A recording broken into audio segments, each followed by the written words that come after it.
I stuck gum in a random girl's hair on a plane because she kept annoying me. She went insane when she saw what I had done.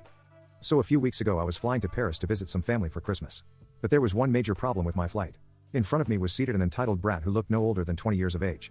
She was one of those people on planes who kept pushing her chair back and invading my space that way. And the way she treated the plane staff was very rude too. There was one thing she kept doing that was annoying me to my limit. She already had her chair pushed back and now she decided she would drag her Rapunzel-length hair over the top of her seat and directly onto my face the first time she did it.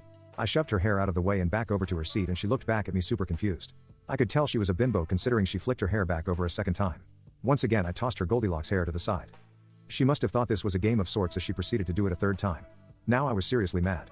Not only was this entitled Beluga Beach reclining her seat into my space and having her rolls flop out of the seat and spread to the side, but she was also flicking her extremely long hair directly into my face by tossing it.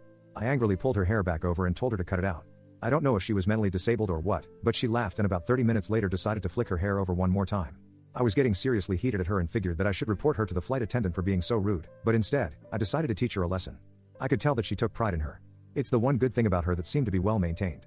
I knew that this was wrong of me to do, and perhaps a man in his 40s shouldn't take part in such petty revenge.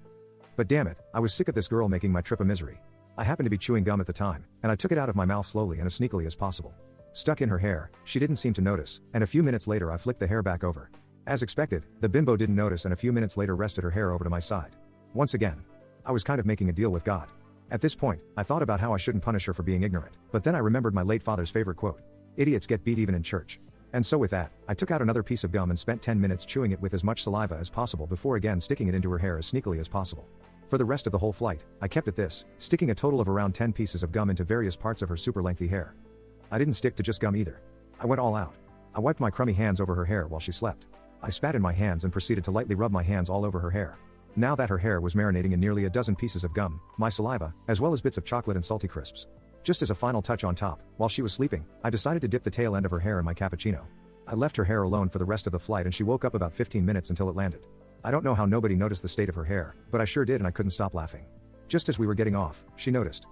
She proceeded to let out a scream and then started frantically crying about how her hair was ruined. I must add here, that not only was her hair ruined, but it was completely and utterly destroyed. Going bald was without a doubt the best option for her. There was gum scattered everywhere, crisp remnants spread throughout. It looked oilier than the last country that America invaded, and there was solid and dried cappuccino on the ends of her hair. She had a full-on meltdown in the aisles, dropping to her knees and shrieking.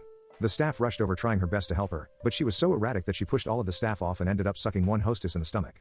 I was quite ahead of her while this was happening and I saw her looking around in panic yelling, "Where is he? I know she knows I did it, but I managed to zoom off the plane before she saw me."